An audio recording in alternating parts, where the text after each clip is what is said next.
Screen sharing की permission है क्या शिवानंद जी? जी सर, मैं बिल्कुल ये कर रहा हूँ, और एक सेकंड थोड़ा सा।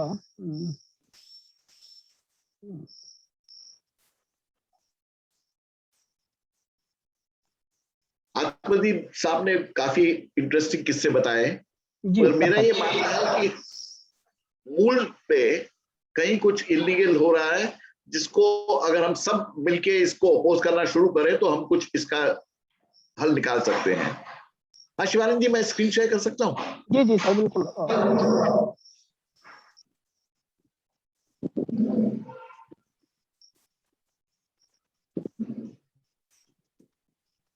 हाँ जी, स्क्रीन दिखाई दे रही है मेरी?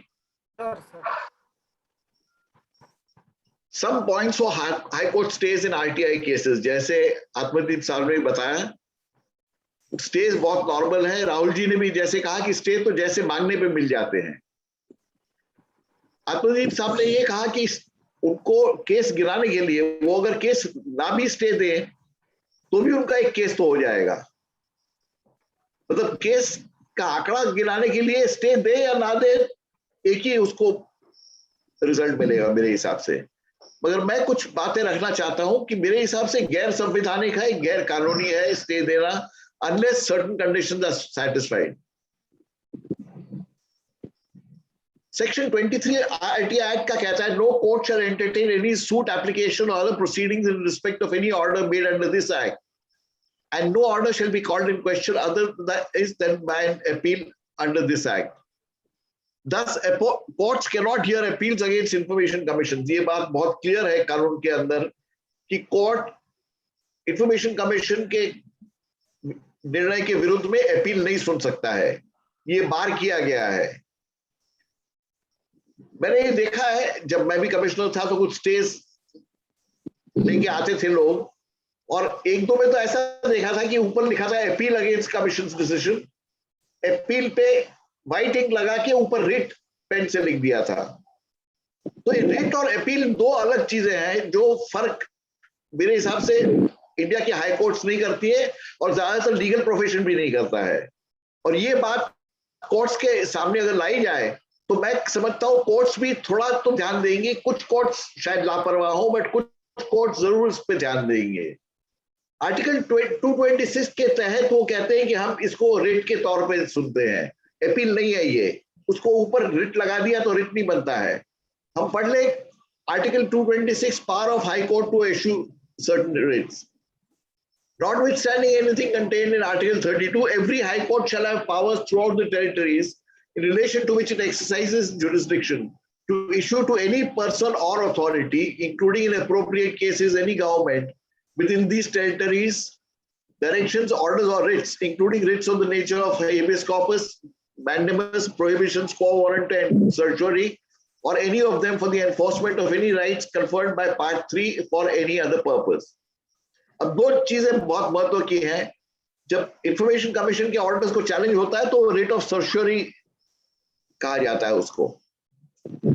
और दूसरी चीज कि पार्ट 3 कॉन्स्टिट्यूशन का किस चीज को कवर करता है?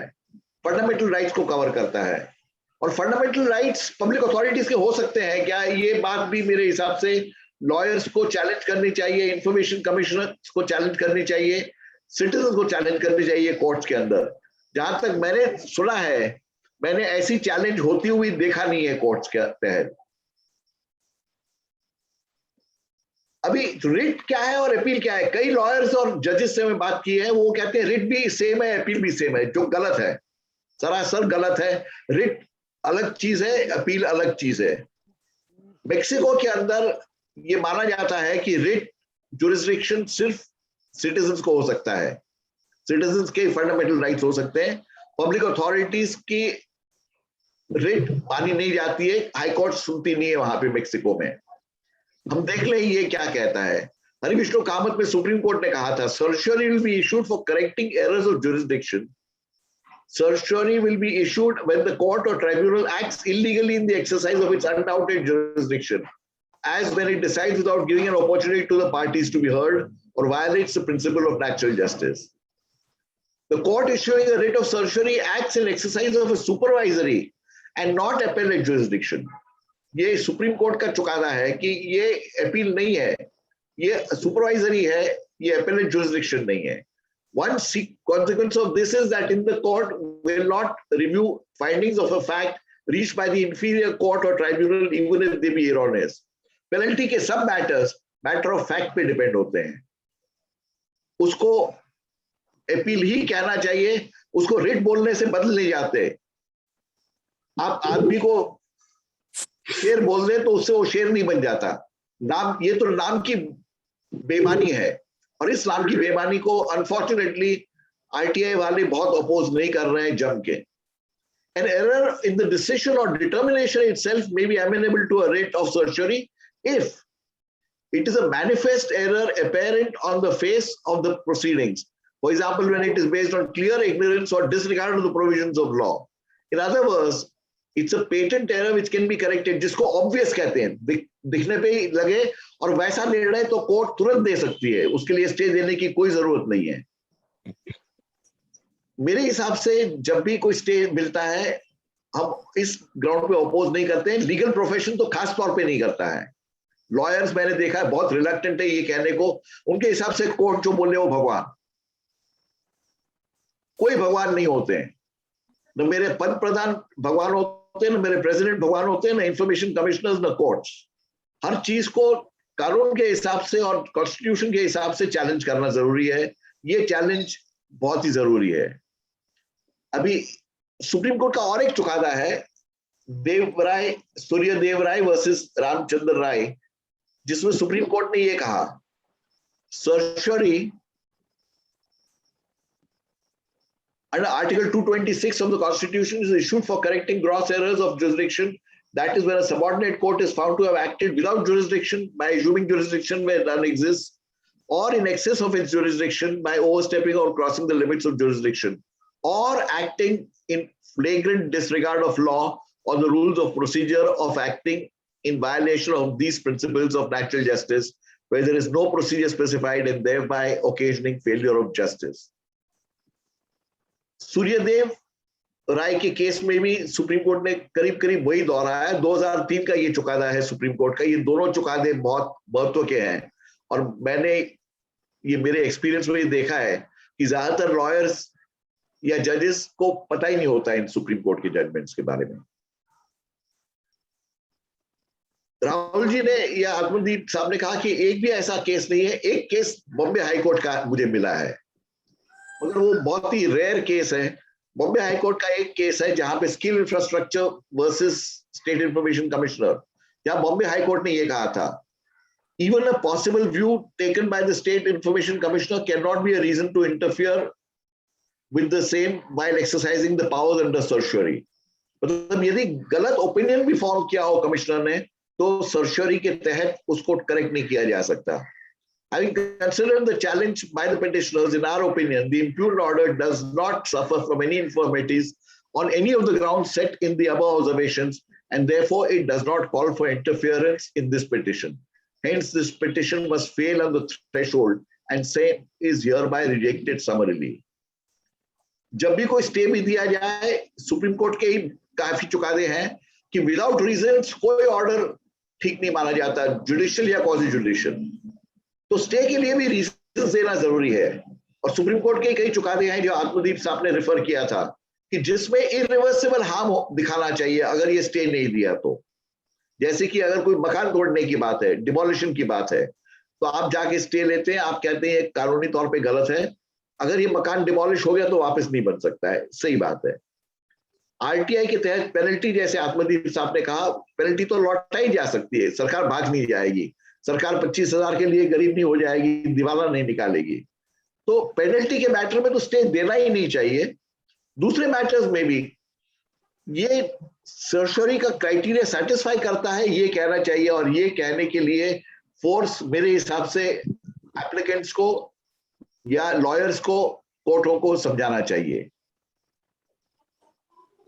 और एक कॉन्स्टिट्यूशन का आर्टिकल है, ये एक्चुअली आर्टिकल कॉन्स्टिट्यूशन का अमेंडमेंट है 226(3), जो बहुत महत्व का है. Where any party against whom an interim order, whether by way of injunction or stay or in any other manner, is made out or in any proceedings relating to a petition under clause 1 without A, furnishing to such party copies of such petition and all documents in support of the plea for such interim order, and B, giving such party an opportunity of being heard, makes an application to the High Court for the vacation of such order, and furnishes a copy of such application to the party in whose favor such order has been made, or the counsel of such party, the High Court shall dispose of the application within a period of 2 weeks, 15 दिन के अंदर, from the date on which it is received or from the date on which the copy of such application is so furnished, whichever is later. Or where the High Court is closed on the last day of that period, वो ठीक है, एक दिन इधर उधर की बात है. Basically, most stays, ज्यादातर stays न कमीशन को पता होता है, न एप्लीकेंट को पता होता है, और ऐसे स्टेज लिए जाते हैं. ऐसे केस में 226(3) का अमल, अगेन मैंने सुना नहीं है, देखा नहीं है, ये कानूनी सब संशोधन करके किया गया था 78-79 के करीब. अगर सुनवाई के बिना स्टे दिया गया है और अगर 226(3) के तहत मूव किया जाए कोर्ट को, तो 15 दिन में या तो उसका निकाल देना पड़ेगा या स्टे ऑटोमेटिक एक्सपायर हो जाता है.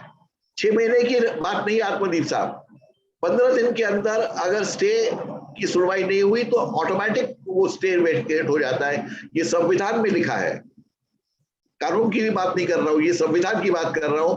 और इस संवैधानिक मुद्दे को लेके बहुत कम लॉयर्स अप्लाई करते हैं.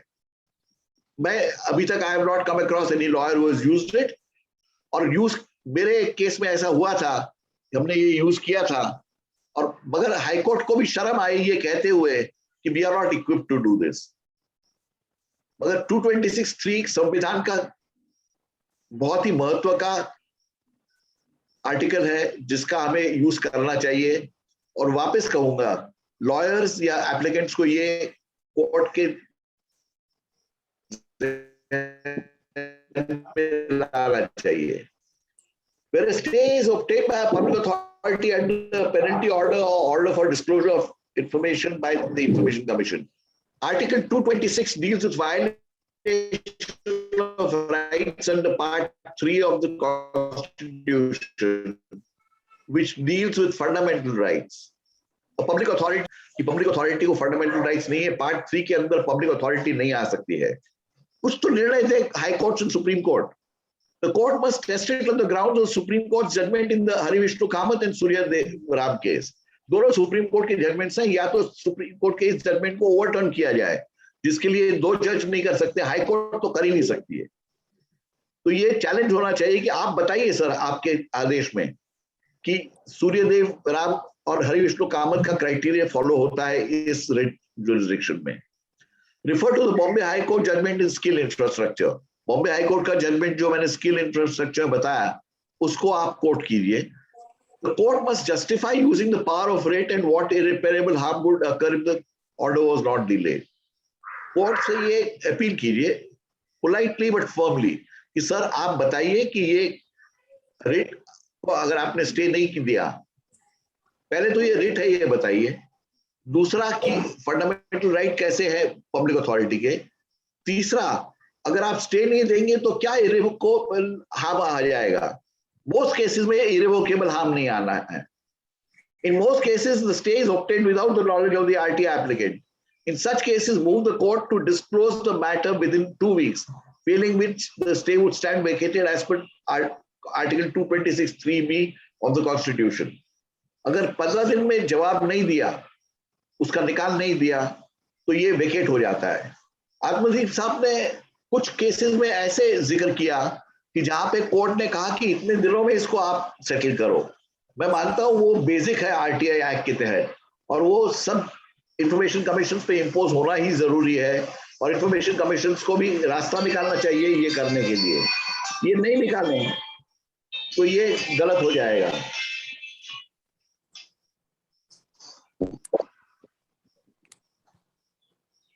इसके साथ बेसिक जो चैलेंज की बात है, मेरे हिसाब से मैं रिक्वेस्ट कर रहा हूं सबको, जब भी आरटीआई का केस आए, कमीशन अपने लॉयर्स को कहे,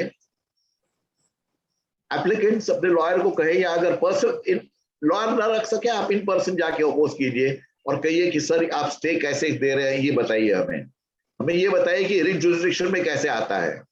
बी, रिट जुरिसडिक्शन में अगर आता है तो public authority writ jurisdiction invoke कर सकती है क्या फंडामेंटल राइट्स के लिए, पार्ट 3 के लिए। तीसरा, हरिविष्णु कामत और सूर्यराव देवराम केस का हिसाब से ये सहमत है। स्किल इंफ्रास्ट्रक्चर वाले कोर्ट के जजमेंट, या कहिए कि ये जजमेंट गलत है। The court must justify using the power of writ and what irreparable harm, और क्या irreparable harm होगा अगर स्टे नहीं दिया आपने, ये कोर्ट को बताना जरूरी है, अदरवाइज गैर कानूनी है। पिटिशन में लिख के दें, कोर्ट को लिखित दें, और अगर कोर्ट नहीं सुनता है तो आप हायर कोर्ट में जाके इसको चैलेंज कर सकते हैं, क्योंकि कोर्ट के डिसीजन को आप अपील कर सकते हैं, इंफॉर्मेशन कमीशन के डिसीजन को नहीं अपील कर सकते हैं। अभी इसके साथ और एक चीज जो मेरे हिसाब से बहुत ही महत्व की है, ये थोड़ा हटके है, 81G का चैलेंज, क्योंकि बहुत सारे लोग 81J के हिसाब से रिजेक्ट कर रहे हैं। जहां तक मैं जानता हूं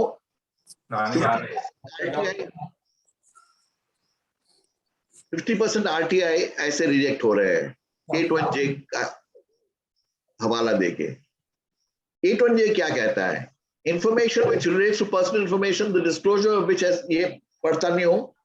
Information could be denied if A, it was personal information. Yes, personal information तो होती है, किसी व्यक्ति के बारे में information है, वो निजी information है, वो personal information है, मगर उसके साथ और दो conditions हैं, and disclosure of which has no relationship to any public activity or interest.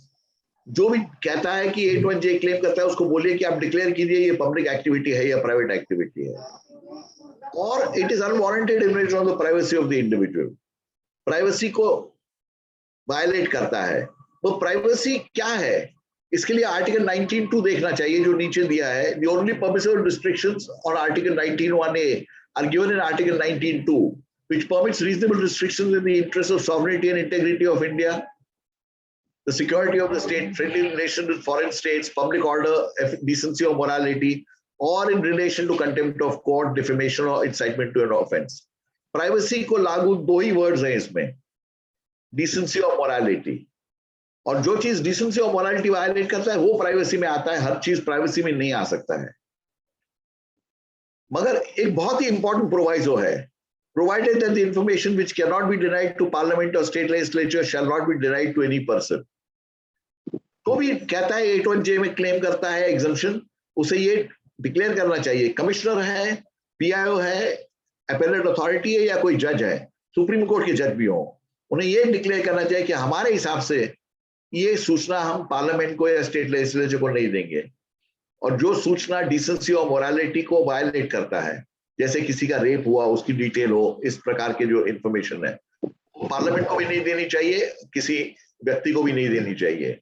मगर 81J को अमेंड कर दिया है इलीगली लोगों ने, कोर्ट्स ने और कमिश्नर्स ने और PIOs ने, ये अमेंडमेंट है, जो अमेंडमेंट करने का इनको किसी को अधिकार नहीं है। पार्लियामेंट ने 81J के पर्सनल इंफॉर्मेशन के बारे में, मेरे हिसाब से दुनिया में ये बेस्ट एक्ट है जिसने बहुत क्लियरली, अमेरिका का RTI एक्ट ये कहता है, FOI एक्ट, कि पर्सनल इंफॉर्मेशन नहीं दी जा सकती, श्रीलंका का ये कहता है, कई देशों में ये है प्रावधान, मैं मना नहीं करता हूं, मगर भारत का 81J बहुत विस्तृत तौर पे इसको लिखा है, क्योंकि बहुत सारा करप्शन और आर्बिट्रीनेस 81J की वजह से छिप रहे हैं, जो गलत तरह से हो रहा है, और इसको भी मेरे हिसाब से सबको चैलेंज करना चाहिए। आर राजगोपाल का एक केस है जिसको मैं पढ़ नहीं रहा हूं, मगर ये केस सुप्रीम कोर्ट का है 1994 का, RTI एक्ट आने के पहले, जिसमें ये कहा है कि जो पब्लिक रिकॉर्ड है उसमें right to privacy no longer subsists and it becomes a legitimate subject for comment by press and media amongst others. कभी कभी मैंने ये आर्ग्यूमेंट सुना है कि ये पब्लिकेशन के लिए था। आर्टिकल 19(1)(a) के तहत 3 मेन राइट्स हैं अपने, राइट टू फ्री स्पीच, बोलने का अधिकार, right to publish anything, publishing का राइट, मीडिया का राइट, आर्टिकल 19(1)(a) से ही आता है, संविधान में और कहीं उसका राइट नहीं लिखा है। और तीसरा राइट टू इंफॉर्मेशन, मीडिया को इंपॉर्टेंस इसके लिए है सुप्रीम कोर्ट के चुकाने के हिसाब से, because it is the medium through which I get information. नागरिकों को सूचना देने का वो मीडियम है इसके लिए मीडिया इंपॉर्टेंट है, otherwise media is no importance. वो दूसरा धंधा है दूसरे धंधों के जैसे। और दूसरा इसमें कहा है, in the case of public officials it is obvious right to privacy, और for that matter the remedy of action for damages is simply not available with respect to their acts and conduct relevant to the discharge of their official duties. Public servants के जो भी कार्य होते हैं उसमें privacy का defence लिया ही नहीं जा सकता है। ये बहुत महत्व का है। आर राजगोपाल के हिसाब से कुछ लोग गिरीश देशपांडे का हवाला देते हैं। गिरीश देशपांडे पहले तो एसएलपी के केस में था, दूसरा उसमें कोई रेशियो डिसिप्लिन भी नहीं है, और तीसरा इक्वली महत्व का वो आर राजगोपाल से विपरीत है।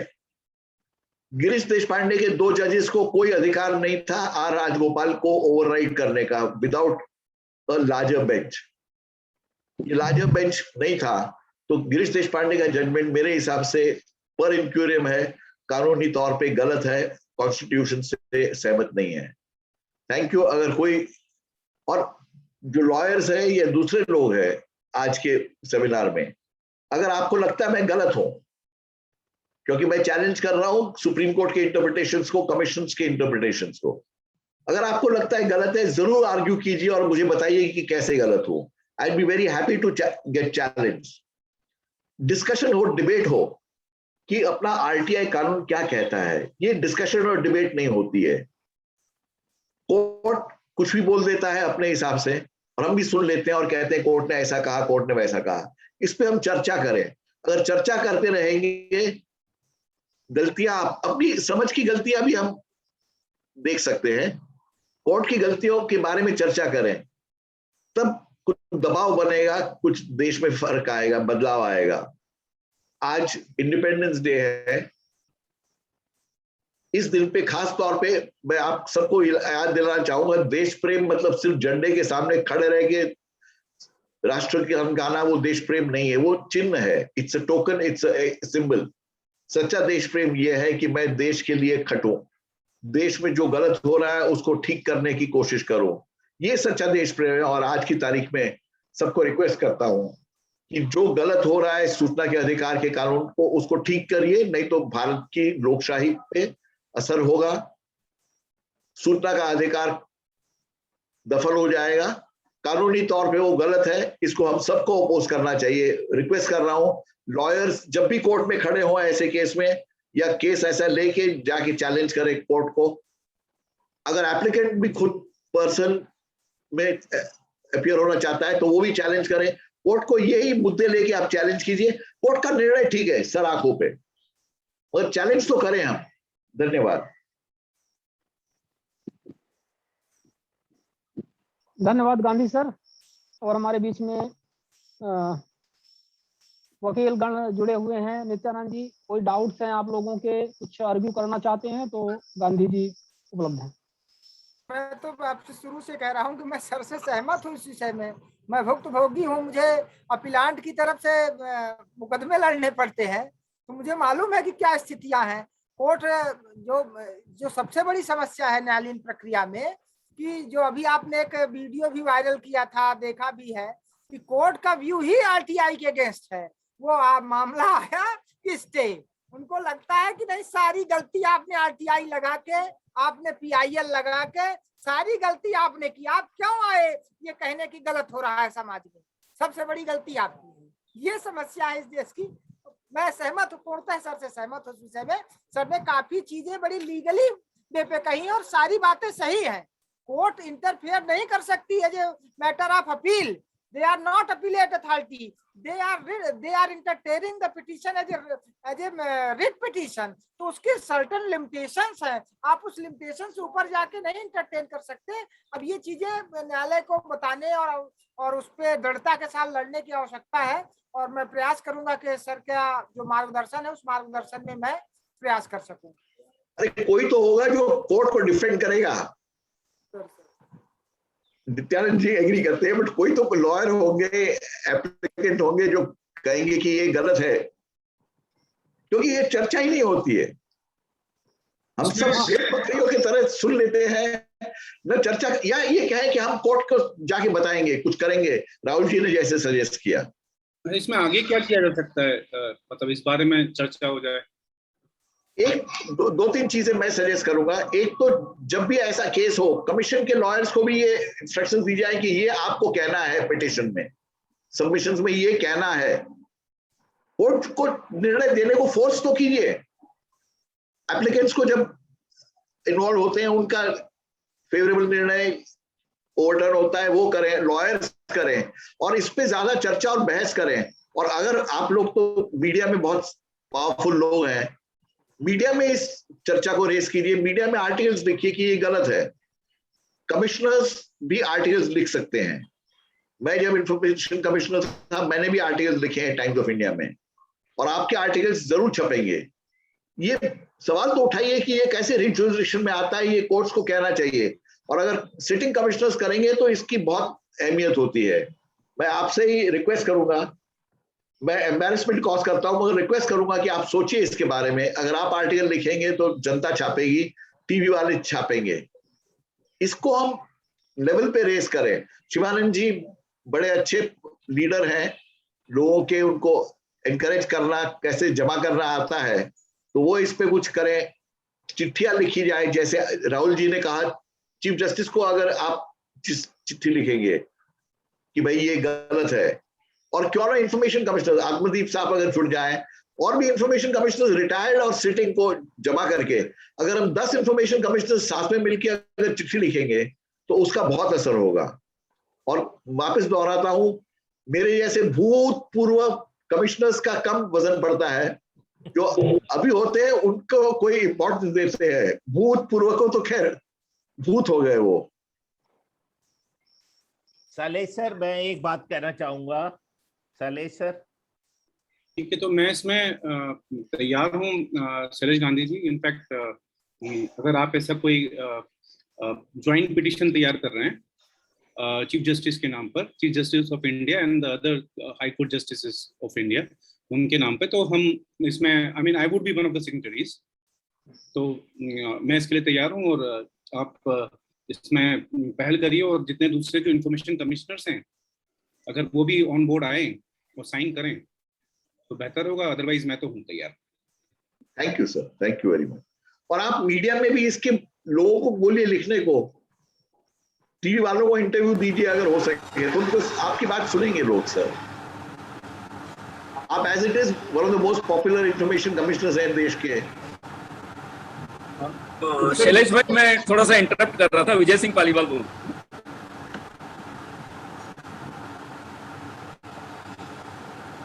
जी पालीवाल जी।